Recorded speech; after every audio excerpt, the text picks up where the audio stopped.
My name is Rosalind Hartwell, and I've been holding on to my grandmother's lace for 17 years now. It sits in a cedar chest in my bedroom, wrapped in tissue paper so old it crackles when I touch it. Grandma Evangeline left it to me when I was barely 23, along with her thimble collection and a note written in her spidery handwriting, for when someone you love needs something beautiful. I never expected that someone to be Cordelia Ashworth Pierce. Cordelia and I met in college, back when she was just Corey and wore thrift store sweaters with holes in the elbows. We bonded over late-night philosophy discussions and shared boxes of instant ramen. She was brilliant, funny, and refreshingly unpretentious. We were inseparable for 4 years, calling ourselves the catastrophic duo because of our tendency to stumble into absurd situations together. After graduation, life pulled us in different directions. I stayed local, opening a small alterations shop called Second Chances in the historic district. Cordelia moved to Manhattan, climbing the corporate ladder at some high-powered marketing firm. We kept in touch through social media and the occasional text, watching each other's lives unfold in carefully curated snapshots. Then, 3 months ago, she called me out of the blue. "Rosie." Her voice crackled through my phone speaker as I hunched over Mrs. Pemberton's hem. "I'm getting married." I nearly stabbed myself with my seam ripper. Married? When? To whom? His name is Maximilian Thornfield Cross 3. Max. He's absolutely perfect, old family, trust fund, connections everywhere. The wedding's in 6 weeks, and Rosie, I need your help. Something in her tone made me pause. The Corey I knew would have been gushing about being in love, not listing her fiancé's pedigree like a show dog's papers. "What kind of help?" I asked. Carefully. "I want you to make my veil. I know it's short notice, but I trust your work more than any boutique. Will you do it?" My heart swelled. Despite the years and distance, she still thought of me for something so important. "Of course. I'd be honored." "Wonderful. I'll pay whatever you usually charge. Actually, double it. This needs to be absolutely spectacular." After we hung up, I found myself standing in front of Grandma Evangeline's cedar chest. The lace inside was Chantilly from the 1940s, delicate as spiderwebs and the color of candlelight. Grandma had bought it in Paris during her honeymoon, intending to make something special someday. That someday never came, but maybe this was it. I could already picture it, a cathedral-length veil with the vintage lace creating an intricate border, flowing behind Cordelia like captured moonlight. It would be heirloom quality, something she could pass down to her own daughter someday. I spent the next 2 weeks planning every detail, sketching designs, and carefully measuring the precious lace. This wasn't just a commission, it was a labor of love for my dearest friend. Cordelia arrived on a Tuesday afternoon in a gleaming white BMW, her engagement ring catching the sunlight like a disco ball. She looked exactly like her Instagram photos, glossy, polished, and somehow smaller than I remembered. "Rosie." She air-kissed both my cheeks, her perfume overwhelming my tiny shop. "This place is so quaint." I tried not to wince. "Thanks. Come on, let me show you what I've been working on." I led her to my workroom, where the veil was laid out on my largest table. I'd spent countless hours on it, hand-stitching every element. The Chantilly lace formed an elaborate border that would trail 3 feet behind the wearer, with delicate seed pearls sewn along the edges. The silk tulle was soft as a whisper, and the whole piece seemed to glow in the afternoon light streaming through my windows. Cordelia approached slowly, her designer heels clicking on my hardwood floors. She reached out to touch the lace, then stopped. "This is vintage?" she asked. "Yes, from the 1940s. It was my grandmother's. The pattern is incredibly intricate. See these tiny roses? Each one was made by hand in France. The lace alone is probably worth more than most entire veils you'd find in stores today." She tilted her head, studying the veil with the same expression she used to reserve for particularly challenging philosophy texts. "It's interesting." My stomach dropped. Interesting was never good. "I mean, it's beautiful in its own way," she continued, "but Max's family is very particular about these things. His mother, Vivian, is already skeptical about me. She keeps making comments about new money versus old money, even though my family has done quite well for themselves."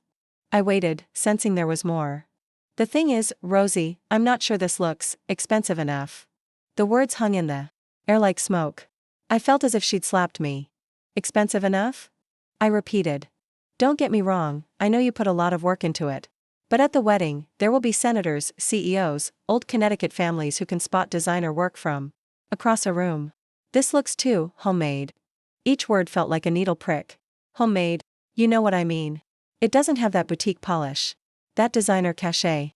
I saw this amazing veil at Kleinfeld's last week, $12,000, but absolutely stunning. Very obviously expensive.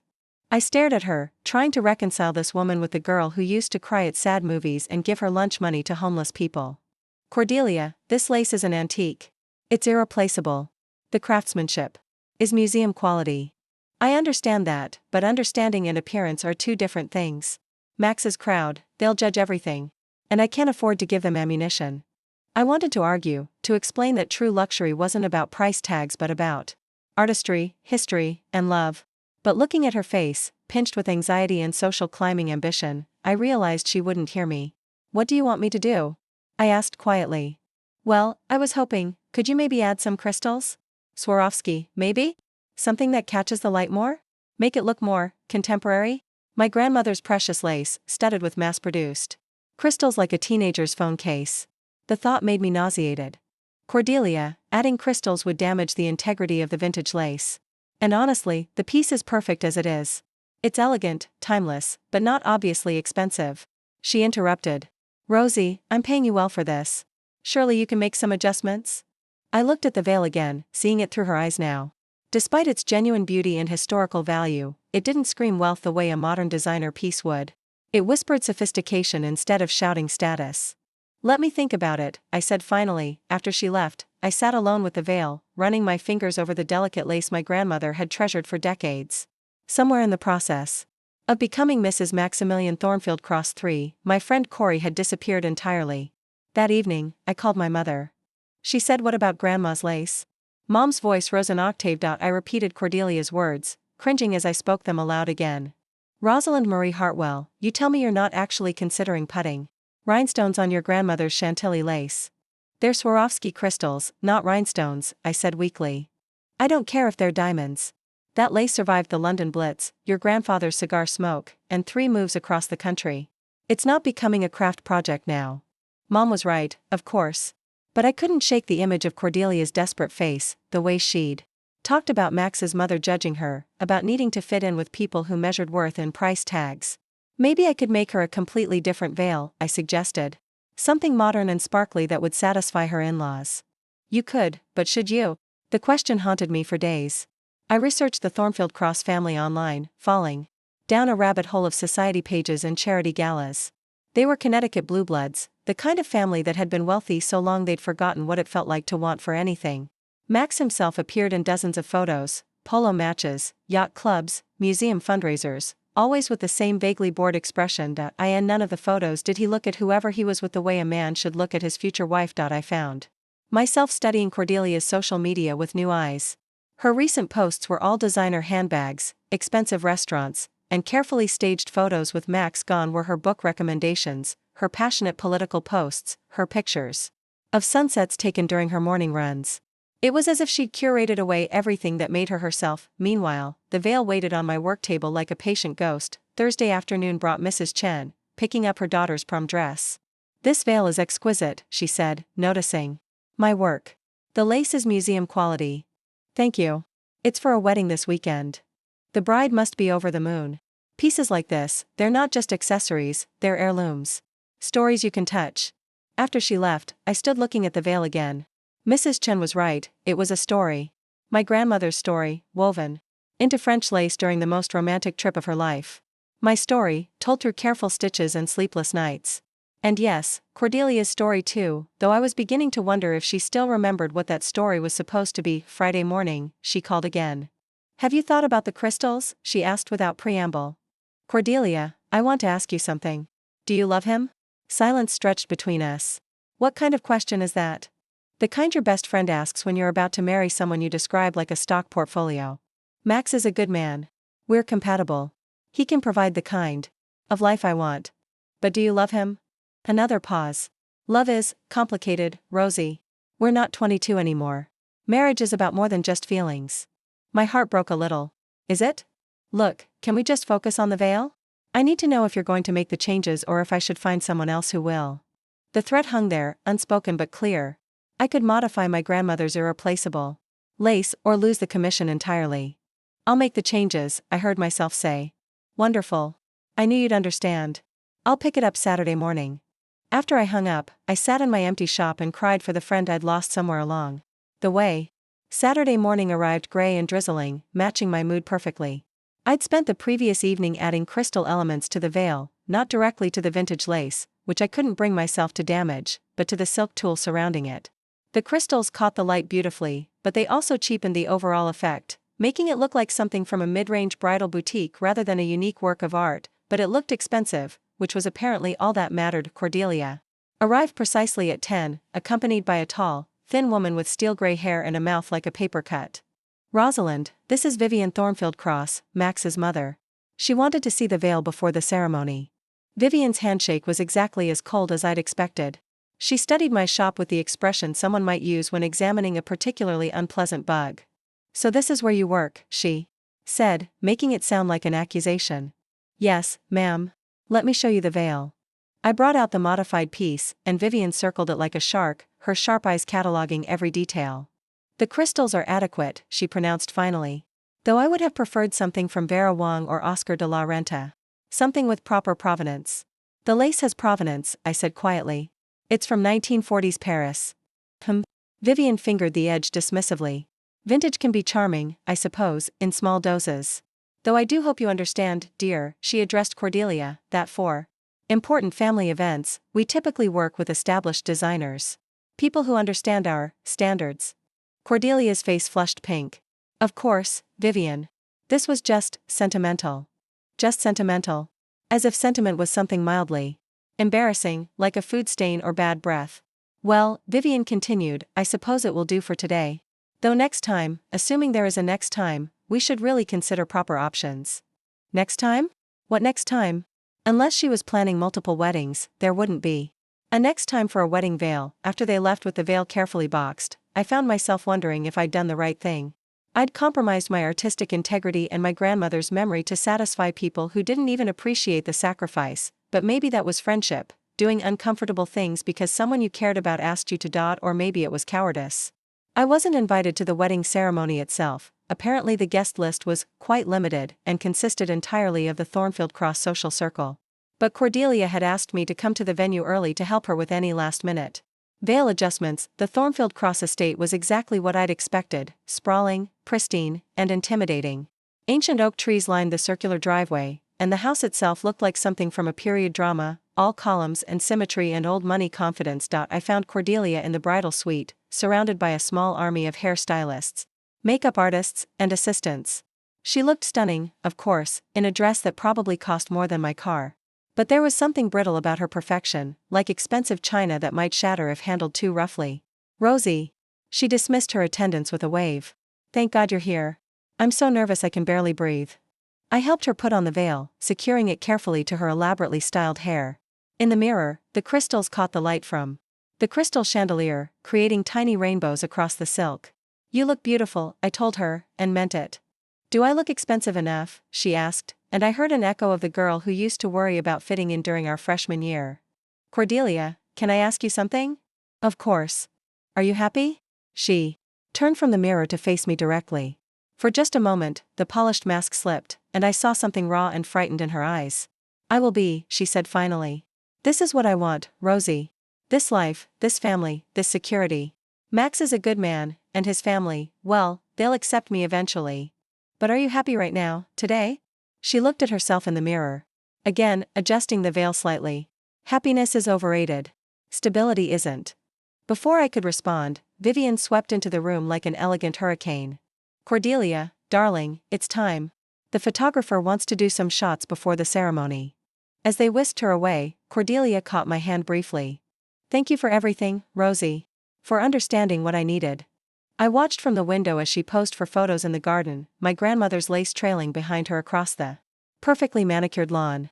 Even from a distance, I could see that she held herself differently now, straighter, more controlled, as if she were balancing something fragile on her head. Maybe she was. I left before the ceremony began, unable to watch my oldest friend marry a man she described like a business transaction while wearing my grandmother's lace like a costume. 6 months later, the marriage announcement appeared in the society pages of several newspapers. The photo showed Mr. and Mrs. Maximilian Thornfield Cross III at some charity gala, both smiling perfectly blank smiles. Cordelia wore diamonds that probably cost more than my annual income, and her hair was styled in the same severe chignon I'd seen at the wedding. She looked absolutely miserable. I never heard from her again directly, but social media kept me updated on her new life whether I wanted it or not. Designer dresses, charity luncheons, vacation photos from places I couldn't pronounce. In every image, she looked more polished and less like herself. Then, one Tuesday evening exactly 8 months after the wedding, she appeared at my shop. She looked terrible, hair unwashed, makeup smeared, wearing jeans and a sweater I recognized from college. She was crying. "Rosie, I made a mistake. Such a terrible mistake." I locked the door and made tea while she sobbed on my workroom couch. "He doesn't love me," she said eventually. "I don't think he even likes me very much. I'm just acceptable. Good enough breeding, pretty enough face, young enough to give him the children his family expects. What about you? Do you love him?" She laughed bitterly. "I convinced myself I did. Or that I could learn to. But you can't manufacture love the way you can manufacture crystals for a veil." The metaphor hit me like a physical blow. "I've been thinking about that day," she continued, "when I said your grandmother's lace didn't look expensive enough. God, Rosie, what kind of person says something like that?" "Someone who's scared," I said quietly. I was terrified. Of not being good enough, of not fitting in, of being seen as some social climbing nobody who didn't deserve their precious son. So I tried to become someone they would approve of. And in the process, I lost myself completely. She looked around my workroom, taking in the half-finished projects, the organized chaos of my creative space. "You know what's funny? That lace was the most beautiful thing at the entire wedding. People kept commenting on it, asking where it came from. I lied and said it was from some famous designer because I was ashamed to admit my friend made it with love instead of charging me thousands for status. Cordelia, I ruined it, didn't I? The lace, the friendship, everything." I thought about that for a long moment. The lace survived. It's been through worse than some crystals and a society wedding. And the friendship? I looked at her, really looked at her, and saw my college roommate again. Scared, vulnerable, but honest in a way she hadn't been in years. "Friendships can survive worse too," I said finally. "If both people want them to." She filed for divorce 3 weeks later. The society pages had a field day, of course, but Cordelia didn't seem to care any more about what those people thought. She's been staying in my guest room for the past month while she figures out her next move. Yesterday, I found her carefully removing the crystals from her wedding veil, restoring it to its original state. "For someone else," she explained. "Someone who will appreciate it for what it really is." My grandmother's lace sits in its tissue paper again, waiting for the next bride who needs something beautiful. The note beside it now has an addendum in my handwriting, for when someone you love needs to remember who they really are. 3 days ago, I had my first customer since Cordelia's return. A young woman named Isabella Martinez came in, clutching a worn photo of her late grandmother in a simple but elegant wedding dress from the 1960s. "I don't have much money," she said, tears in her eyes, "but I was hoping you could help me create something similar. My grandmother raised me, and I want to honor her memory somehow." I showed her my grandmother's lace, explaining its history. Isabella's face lit up with wonder as she touched the delicate chantilly, understanding immediately what she was seeing. "It's perfect," she whispered. "But I couldn't possibly afford something this precious." I looked at Cordelia, who was organizing my button collection nearby. She nodded slightly, understanding passing between us without words. "Consider it a gift," I told Isabella. "From one granddaughter to another. Love isn't something you put a price on." As I write this, I'm creating Isabella's veil, the same design I originally made for Cordelia, but this time with pure joy instead of desperate hope. Isabella comes by every few days to check on the progress, each time bringing stories about her grandmother's wisdom, her strength, her unconditional love. This is what my grandmother meant in her note. Not just creating something beautiful, but creating something meaningful for someone who understands that true value isn't measured in dollars or status symbols. Cordelia has started working at my shop part-time, learning the trade. Her hands are still adjusting to the delicate work, but her heart is finally in the right place. Yesterday, she said something that made me smile. "I want to learn to make beautiful things for people who appreciate beauty, not just expense. Because sometimes the most expensive things in life, love, friendship, authenticity, don't cost anything at all. And sometimes the most valuable lessons come wrapped in vintage lace and tied with threads of forgiveness." Cordelia is herself again. Finally. And that, I think, is worth more than all the crystals in the world. Do you enjoy stories with emotion and twists? Then like, subscribe, and activate the bell. Here, every word touches you.